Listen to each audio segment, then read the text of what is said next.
É isso aí, meus irmãos. Vamos lá para mais um livro. Vamos para o livro de 2 Crônicas. No livro de 2 Crônicas tem como tema central o grande templo e a sua destruição. E o versículo central é 2 Crônicas 7,14, que diz assim: Se o meu povo, que se chama pelo meu nome, se humilhar e orar, e buscar a minha face, e se afastar dos seus maus caminhos, dos céus o ouvirei, perdoarei o seu pecado e curarei a sua terra. E esse versículo é bem conhecido, creio que todos já ouviram, mas lendo o livro de 2 Crônicas, ele se torna ainda mais lindo para nós, ver como Deus reconstrói, Então vamos lá.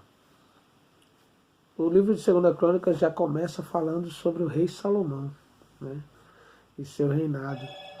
A gente já ouviu bastante sobre o reinado de Salomão, mas a visão de Crônicas ela é bem sacerdotal, então você consegue ver com mais ênfase no amor e no relacionamento com Deus.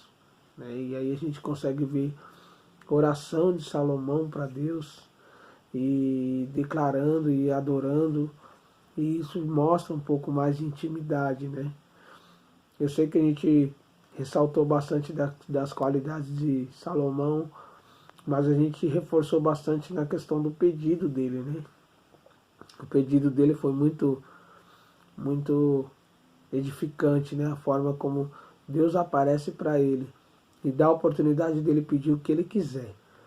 E ao invés de ele pedir com egoísmo, pensando em si, riquezas, uma vida longa, a morte dos seus adversários, não, e ele escolhe pedir por sabedoria para conduzir o povo e cumprir a missão que Deus confiou a ele. Então é muito legal a gente ver como Deus mostra através da sua palavra, o relacionamento que Salomão buscava ter com ele. E depois de Salomão ali, a gente consegue ver também os reis de Judá, A gente viu toda essa parte do despedaçamento do reino, que a gente vê o reino unificado nas mãos de Davi, nas mãos de Salomão, e depois se despedaçar, Mas 2 Crônicas dá mais ênfase sobre os reis de Judá, que tomaram conta de Judá.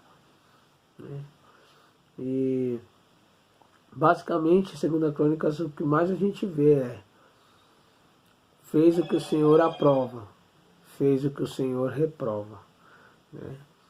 E temos vários reis em destaque, alguns que fizeram o que o Senhor aprova, e eu vou falar agora para vocês. Josafá, Joás, Uzias, Ezequias e Josias. São os reis que fizeram o que o Senhor aprova, tiveram um bom reinado, Em sua maioria se perderam no final, mas tiveram alguns momentos de desvio, mas o reino deles foi bem próspero. E construíram grandes coisas e trouxeram grandes lições para nós, porque estavam, durante boa parte do seu reinado, pelo menos, focados e olhando para Deus. E os dois maiores exemplos de reconciliação que pelo menos que saltou ao meu coração, o primeiro é de Ezequias, Porque ele busca não só reconciliamento com Deus, mas ele busca pelo povo, Ele vai lá e ele faz o processo todo ele purifica, ele busca purificação para os levitas, busca purificação para o templo, e depois ele sai em volta de cidade em cidade, mostrando, revelando e lembrando o povo, da aliança que Deus tinha com eles, e que os pais, os antepassados deles, abriram mão, mas a importância de voltar para isso, de reconstruir isso. E o mais legal é que no começo não dá muito certo, não tem muitos ouvidos, alguns até zombam, mas ele não desiste, ele continua. E a última cidade onde ele visita, uma grande multidão ouviu, ele ouviu a mensagem, se arrependeu, se reconciliou, né? E isso é legal, mas isso foi uma bênção para ele até certo momento também, porque assim como a gente viu com a história de Moisés, o dele também, em alguns momentos ele deixa o ego dele falar alto, né? Ele fica doente e ele ora ao Senhor e o Senhor dá a cura para ele de forma milagrosa e isso enche o ego dele, né? Consequentemente ele atrai a ira de Deus para ele e para o povo. E com o despertar dele, ele se arrepende, ora ao Senhor, se humilha e Deus desvia dele a ira, né?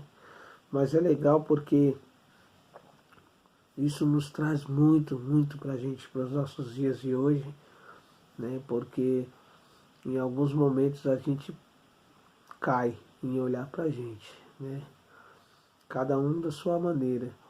Uns por receber elogios ou até mesmo através de Deus se tornar destaque através da vida deles, mas eles sem perceber esquecem que tem que apontar para Deus e acabam recebendo o mérito que é de Deus, ou até mesmo por tirarem o foco de Deus e olhar para si com relação às suas vontades, as coisas que você quer fazer, antes das coisas que Deus separou para você fazer, né?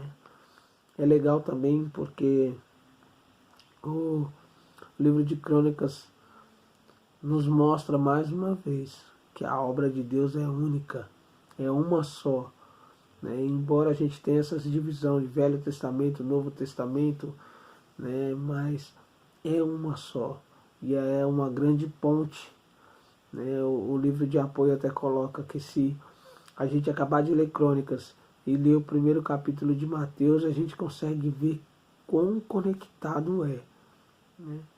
E isso com certeza é importante. Outra coisa que saltou para nós em Reis, né, e é a carta de Senaqueribe insultando e desafiando a Deus e tentando pôr medo no povo. Quando em Reis fala dessa carta, a gente fica um pouco aéreo pensando que com certeza foi algo pesado. Mas em Crônicas tem as palavras, a forma como ele desafiou a Deus e a forma como Deus honrou Ezequias quando orou e pediu por justiça, né? Isso é muito legal.